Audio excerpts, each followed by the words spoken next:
Hey, it's Alex, and in this video, I wanted to talk about some stories.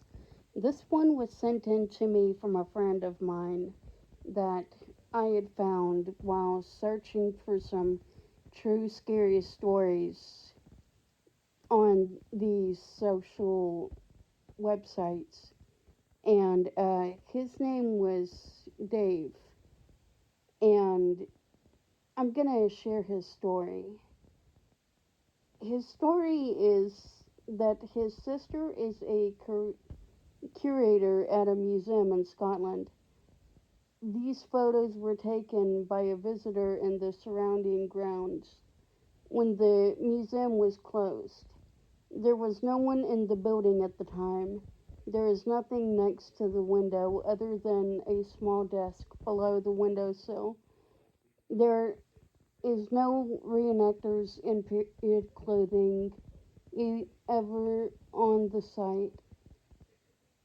And as for himself, the other story, he was in a hospital when he was about 16, approximately 2 a.m. He had heard what he assumed was a nurse coming into the ward to check on him and give him his pain medicine. His eyes were closed, and he had heard footsteps get to the end of his bed, and he could hear the papers on the clipboard moving. He opened his eyes to look and let the nurse know that he was okay and didn't need any pain medicine, but no one was there. He had looked around, no one standing around. He laid back down and closed his eyes and heard the footsteps leaving the room. Those are the stories that one of my friends had sent in, and there was two of them. I did find some pictures that he had sent me also.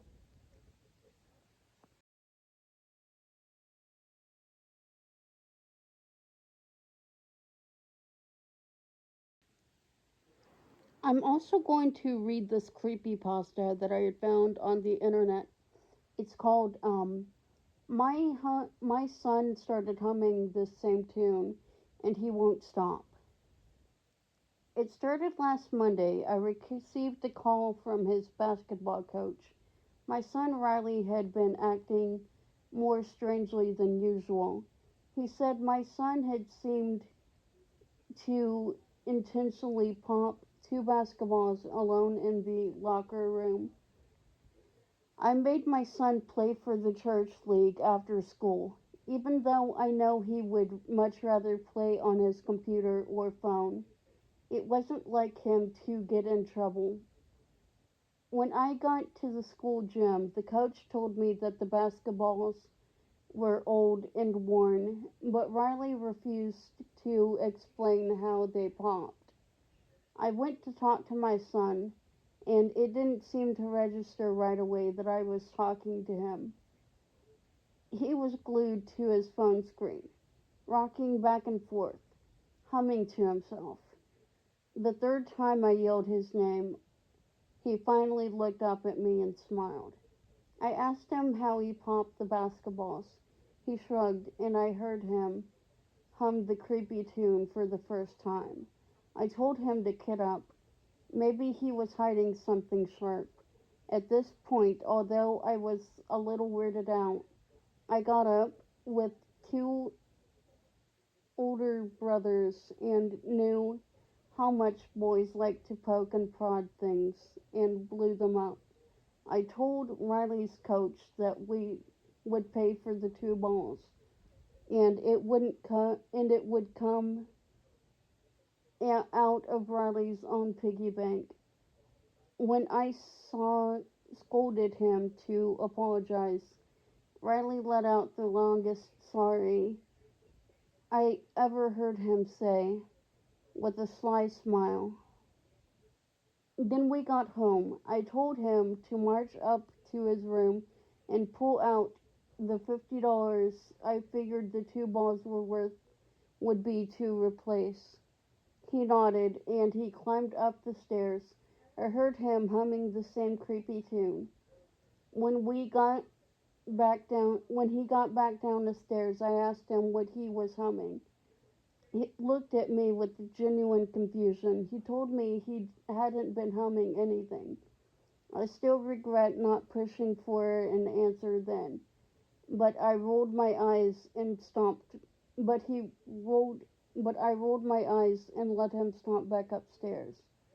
Riley spent the rest of that night in his room. I honestly forgot what I was watching down in the living room, but when I finally called it a night at 11, I remember knocking on Riley's door telling him it's time for bed. Although I can't be certain looking back at everything that has happened, I swear I could hear that same creepy childlike tune. The tune reminded me of some of those tunes from SpongeBob where I when I was a kid. Like remember that episode from with the sea bear when SpongeBob was is describing what not to do to Squidward, the background tune was what Riley has been humming. I just looked up. It's called House of Horror from SpongeBob, but Riley's tune was not quite that. Riley was more high pitched, more drawn out, unsettling, and it seemed to just get worse as the week went on. I didn't remember ever seeing Riley watch any of the old SpongeBob seasons, but it's always possible he watched them at his dad's house over the weekends. Tuesday was a late day for me at work. Linda, one of Riley's friends, Will's mom, picked him up every Tuesday so Riley and Will could hang out for 2 hours while I rushed back to the neighborhood after work.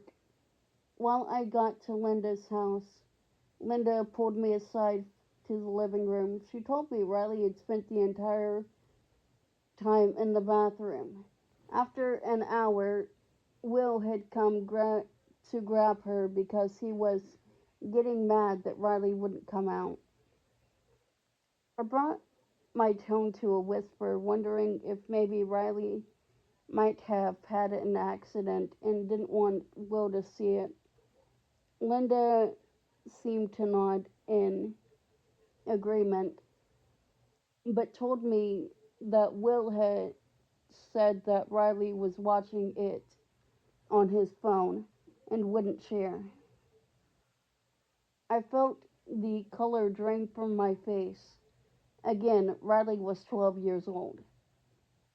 But the idea of him doing that in someone else's house was appalling.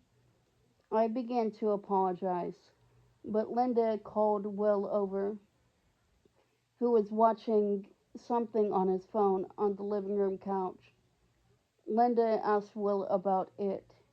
It's nothing, just, Will paused. It's it. I cleared my throat out of sheer embarrassment. Linda stared me down like I was about to cross some unspoken boundary. She grabbed my arm, a silent but clear command to stop. Willie, honey, is it a Linda's voice dropped to a whisper. Naughty video? Will cranked his nose. Ew, no, gross, Mom. I let out a sigh of relief. What is it then, honey? Linda pushed further. Will seemed to hesitate. He looked back at me and Linda and took a glance up to the second story balcony. His mouth fell open as the three of us followed. Riley's descent from the second story. Will got up and seemed to hide behind his mom, furthest away from Riley. Riley smiled, waved at Will, and walked up to the front door. Linda looked at me, puzzled. Although I was equally confused, I gave a half honest smile, apologized, and hustled out of their house. When I got outside, Riley was already sitting in the passenger seat, looking straight ahead. I must have accidentally left the car unlocked. I tried my best to get an answer out of Riley. Each question about it, or the bathroom, or even trying to return to the basketball incident from yesterday resulted in a sarcastic chuckle or indifferent snort. When we pulled into the house, my exhaustion at an all-time high, I felt Riley's eyes face me for a brief moment I felt my son's humanity return. "Sorry, Mom," he mumbled after he slowly rocked his head back and forth, humming the tune from yesterday. Riley grabbed the backpack and left me alone in the car. I pondered calling Riley's dad, but I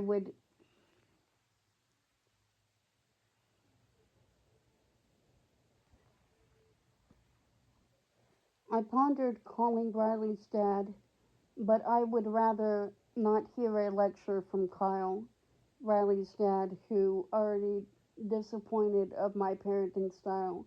I instead found my older brother Ian's name on my contact list and told him about the 2 day events.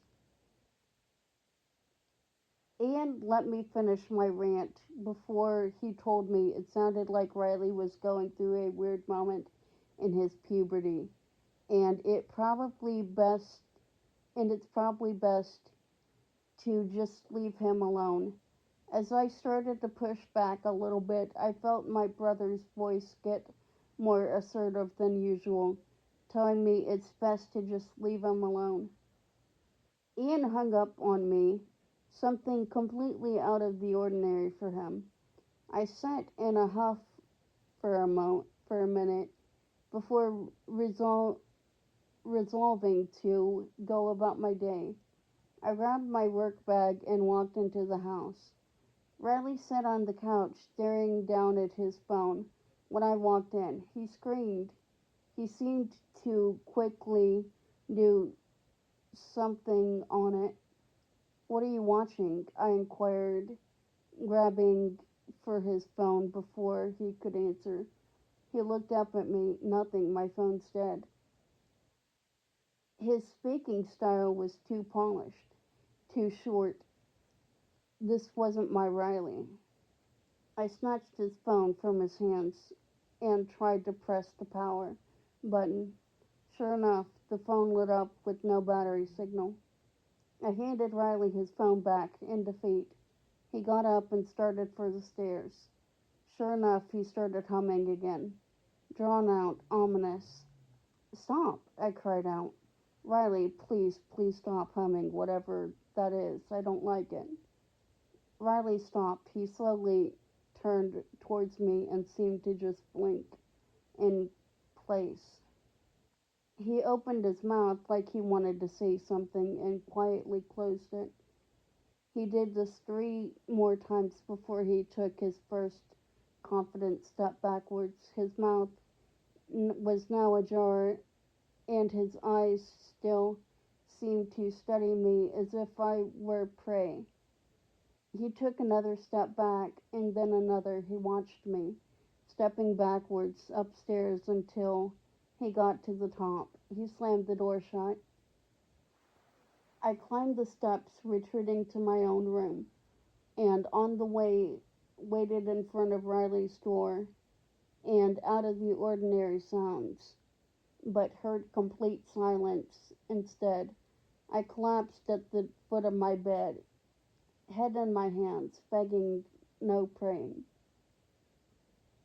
for an answer to this weirdness.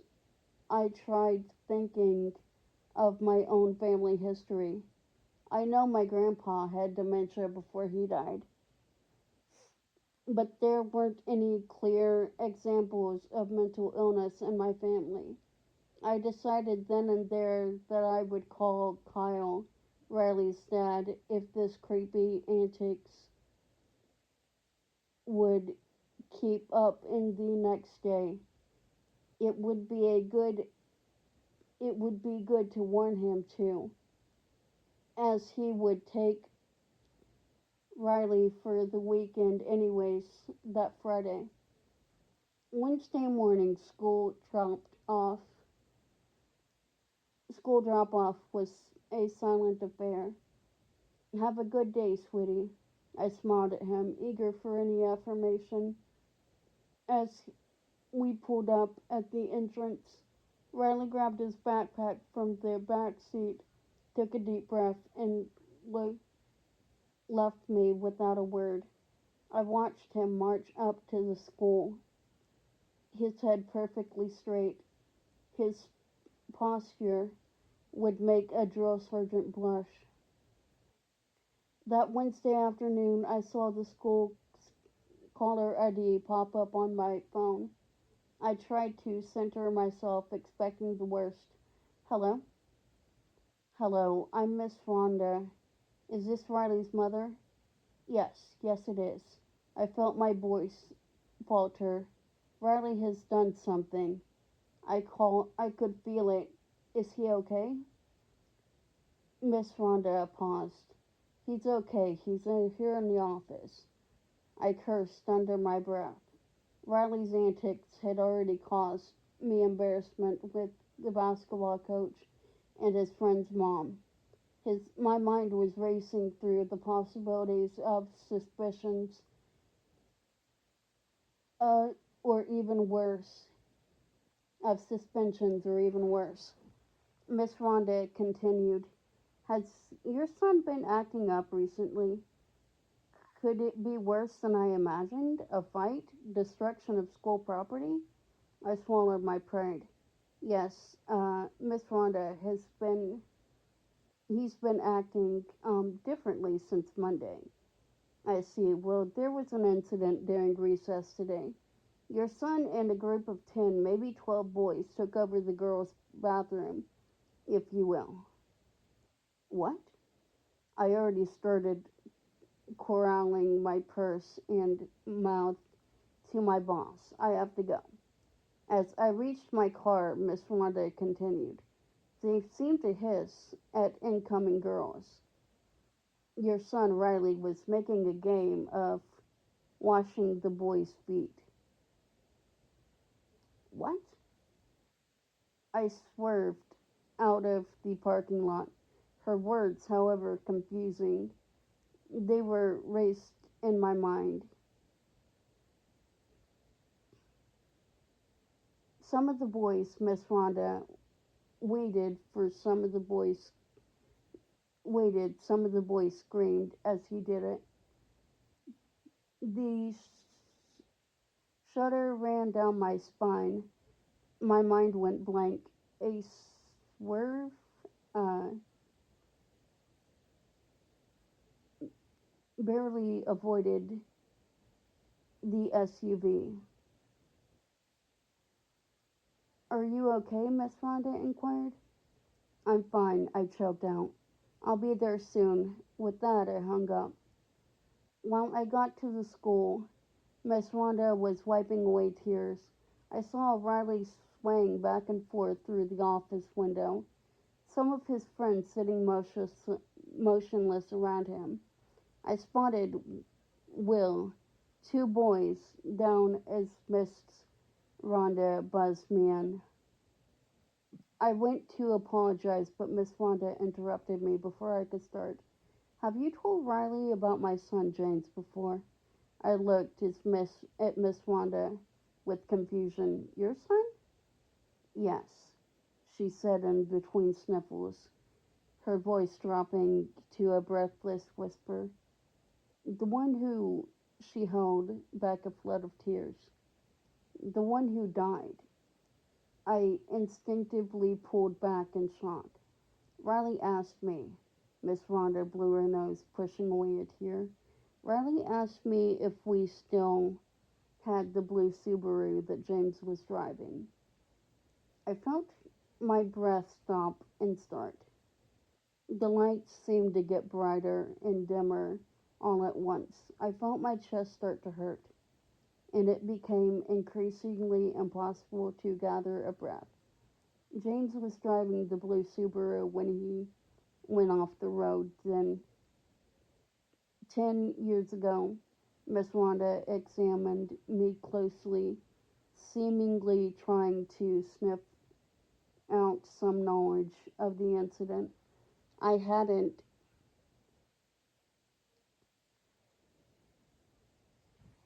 I hadn't revealed. Riley told me that James would want us to drive it still. The little bits of James would remind us of him. The room began to spin. I looked over at the bench that held Riley. He looked over at me and grinned, still rocking back and forth. I didn't recognize my child for the first time in my life. I tried my best to apologize to Miss Wanda before I went to grab Riley. As we left, I leaned in and whispered to Miss Wanda that Riley would be out the rest of the week. When we got to the car, I told Riley to sit in the back seat. I couldn't be near him at the moment. As we drove, I kept catching Riley staring me down in the rear view window, smiling and snickering to himself. As we came up to a stoplight near the house and he could see me staring back at him, Riley opened his mouth, unnaturally long, and his humming emanated from the back hole of his mouth. When we got back to the house, Riley threw his bag down on the floor and locked himself in the downstairs bathroom before I could stop him. I heard him turn on the water, and I didn't hear him turn it off. I could hear him humming his tune, even over the water. No matter where I was in the house, it seemed to be just a few feet away. I retreated to the front lawn, climbing back into the car and pressing my ex-husband to contact on the phone. When he finally picked up on the fourth ring, I was hopeless in stopping the stream of tears. Kyle seemed annoyed as I began to recount the basketball story, giving snide remarks of downplaying the terror of it all. I went deeper. Kyle felt silent.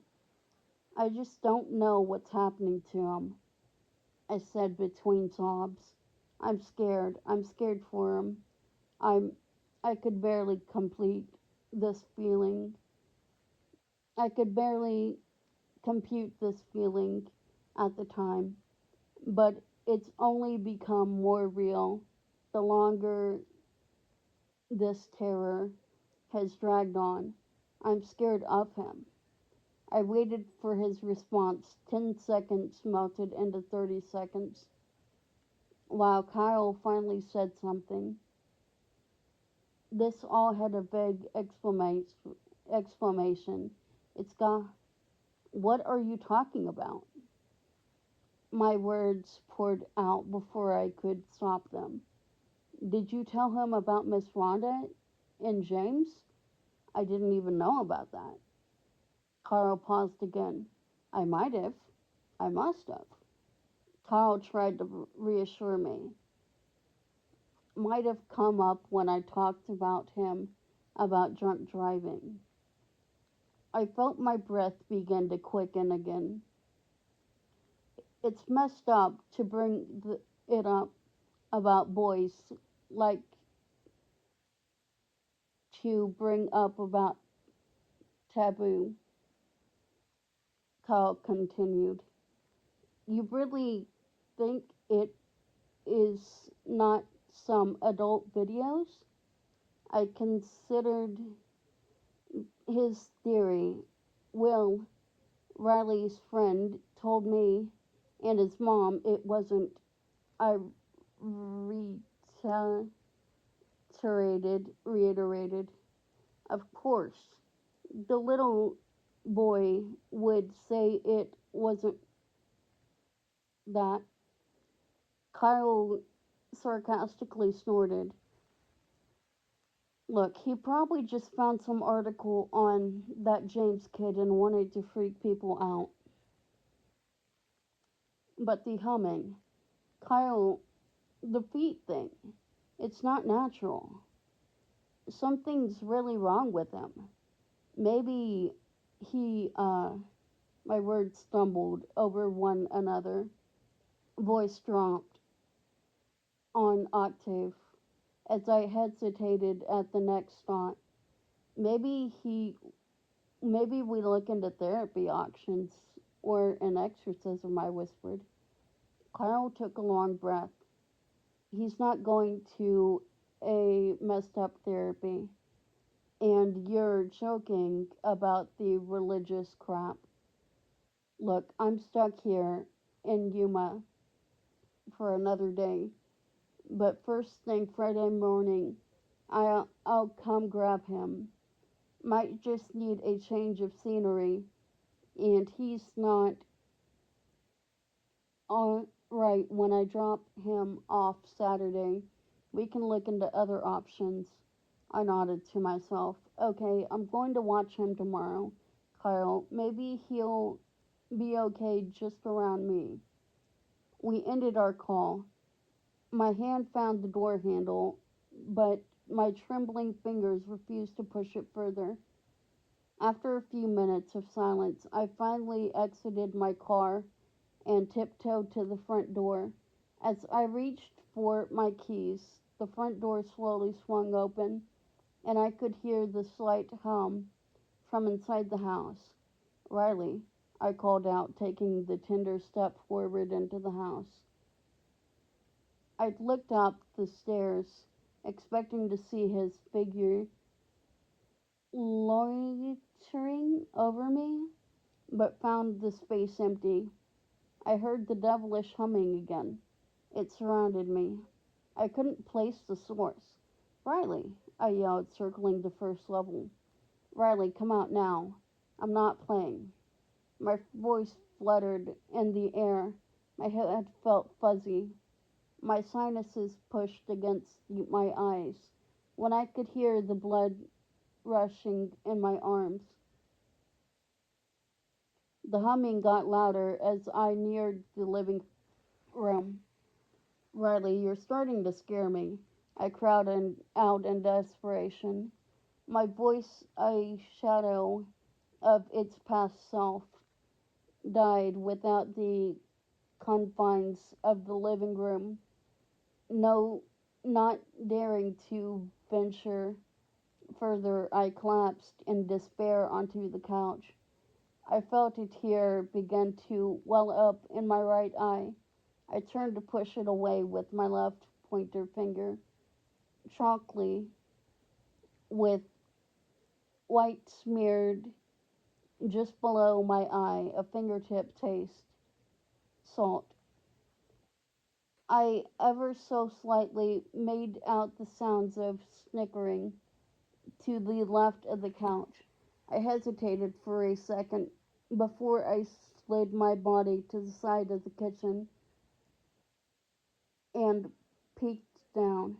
Riley was on his knees, seeming to laugh to himself, guarding his mouth with his hand.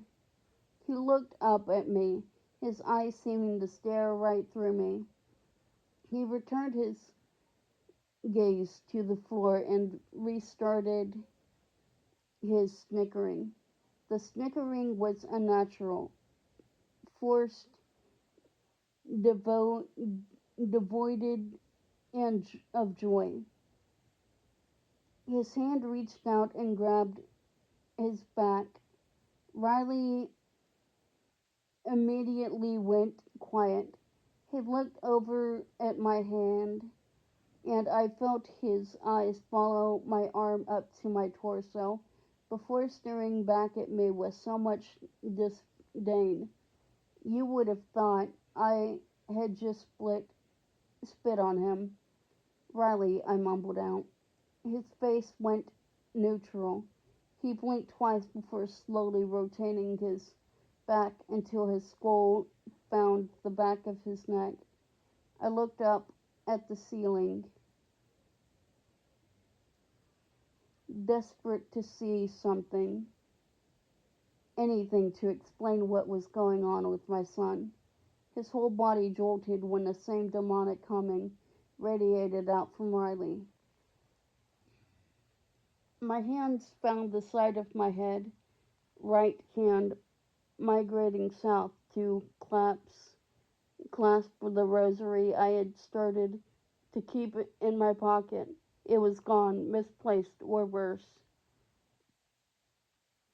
I mustered the last of my strength. Riley, go to your room, I shouted out, desperately trying to reclaim control of the house. Riley rose to his feet and looked down at me. I felt my lip tremble as I rose to my feet. Riley and I were the same height, but in that moment I felt like a mouse. Riley's face slowly contorted into a smile. I could hear his lips cracking and his face twitching into place.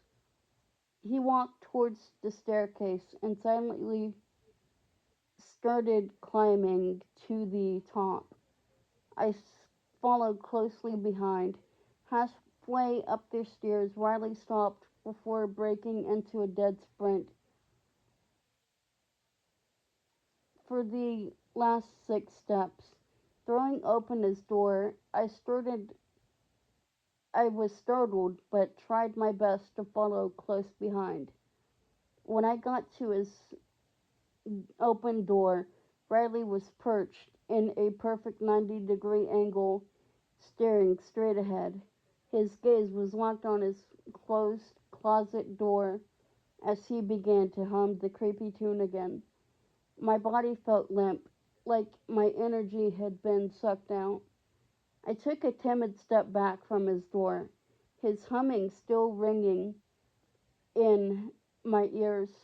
Something was calling out to me, but I still don't understand. I had to be near his bedroom, near my son, near the humming. I plopped down on the floor next to his door frame. It was only 6. The hallway still basked in the light from outside. My nine by 9, the sun had faded, and it was dark. The only companion was the nonstop humming. The sun soon emerged. I looked down at the phone. The time had already bled into 9 a.m. on Thursday when I tucked my head back into Riley's room. He sat completely rigid, eyes still trained directly in front of him, humming that same wicked tune. The early morning soon ate into the afternoon. I sat motionless, transfixed on Riley's humming,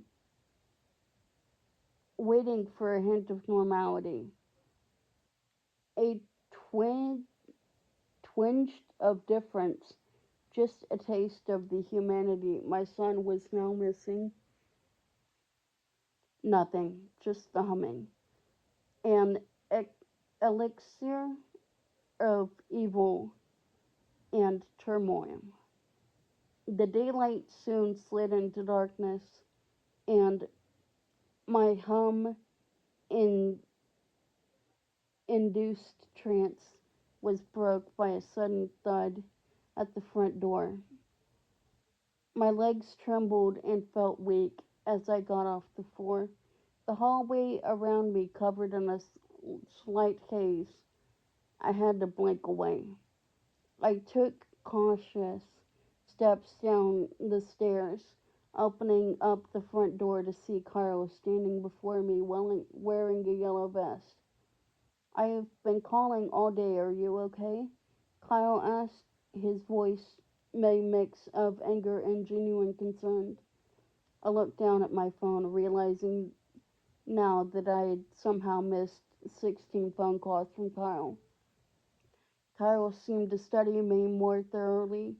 I felt his eyes gaze over the eye bag that must have been present, and him trying desperately to find life in the husk of a former wife who stood before him. I should have called for a wellness check. What's wrong? I nodded my head back and forth. The sunlight burned my eyes. Riley, my mind went blank. What about it? Is he still acting funny? Kyle asked, placing his hand on the door frame before flashing a smile before me. Ah, Riley. I turned and to, to look back to see Riley with his head down. Riley pushed against me, holding his usual weekend bag. Riley, everything okay? Kyle asked. Riley stopped in front of his dad, his eyes started to stared at his feet before slowly trickling at his torso.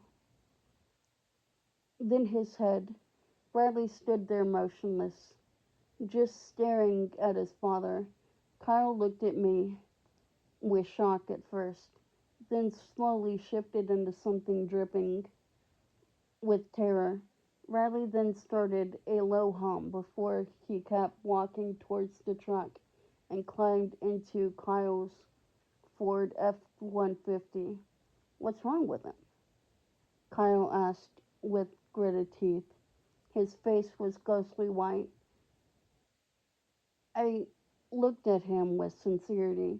I left my I felt my hand try to find his shoulder and missed badly. Nearly falling forward until Kyle caught me. Are you okay?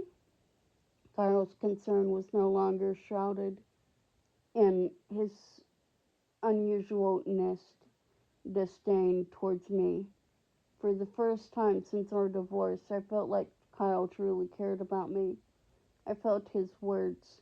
No, I'm not fine. Something is wrong with me. I tried trying to bubble up my throat, but my eyes found Riley in the truck passenger seat, and my head slowly shook. Yes.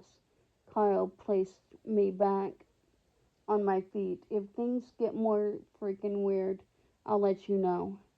I could see his arms trembling. He looked over his shoulder at Riley in his truck. Honey, I will call you if things get worse. Riley's not okay. We'll call the therapist, the police, whatever. Are you sure you're okay? As I, as if I were a marionette puppet, I felt my head slowly nod yes. His truck pulled out of the driveway. Riley's eyes followed me as the two disappeared from view. All at once, I felt my legs start to buckle. The world started spinning as I inched my way back into the house. I took a few feeble steps towards the stairs when everything went black. I had passed out on Friday morning. My sense returned to me on Saturday afternoon. The last 2 days of no sleep had came crashing down at me all at once, putting me in an impossible 24-hour coma. As I peeled myself off the wooden floor, left cheek went with my own wet with my own saliva. It took only half a second to remember. I hadn't eaten or drunk in 3 days. I sprinted to the kitchen, bouncing off a living room wall on the way. I almost went headfirst into the refrigerator. After throwing leftover chicken into the microwave and drinking approximately a gallon's worth of sink water, I tried to plan out my next move. My son was unwell. This was clear, and any further denial would do him no good. I reached for my phone. Will was the only boy I recognized in the office with Riley that day. Had he looked okay? Honestly, I was so transfixed on Riley and what Miss Rhonda had told me, I hadn't noticed. I dialed for Linda, Will's mom. I rang twice before abruptly hanging up. I dialed her again. The same unfortunate result. I started to pace, my fingernails finding the inside of my teeth. A third time, no answer. I hit the message icon instead. Linda, are you and Will okay? Green text. I looked down in confusion. I dialed her again. Immediate voicemail. Linda, please pick up. I'm worried about you and Will. My mind was soon racing with theories. Will had had he done something to Linda? Does that mean Riley would do something too? I dialed Kyle immediately. Come on, pick up, Kyle. Pick up, Kyle, I muttered to myself. Nothing. Again, nothing. I clicked the message button, hoping for a better result than Linda. The three dots notifying me that Kyle was typing appeared on the left side of my screen. I let my finger hover the keyboard, anxiously waiting for Kyle's response. The dots lingered, lost in mid sentence before disappearing. Never mind, I started my message. Kyle, are you and Riley okay? I've been out for the day. I'm scared. My phone buzzed to life. Linda was calling. I gathered my breath before hitting answer. Hello? Screaming. I yanked the phone away from my ear. The blood curdling scream erupted from the phone speaker. Linda, I screamed into the phone, already dissolving into a broken morn of tears, terror, and confusion. Linda, are you okay? Screaming. She was cut off mid scream. Linda, I was wrestling with my composure, the humming. I let my phone fall from my ear. The same humming Riley was had been repeating at, all week echoed out of the phone. Thus wasn't real. It couldn't be. The humming grew louder and louder and call. The call was gone, but the humming still surrounded me. I found Kyle's name again in my phone and ran to the front door. Kyle lived about 20 minutes away. I'd call the police on the way, and we would solve this now. I grabbed for my keys and stumbled out the door when I saw it. A phone, a phone was buzzing on the front mat with my name on the screen. My trembling hand reached down to grab the phone.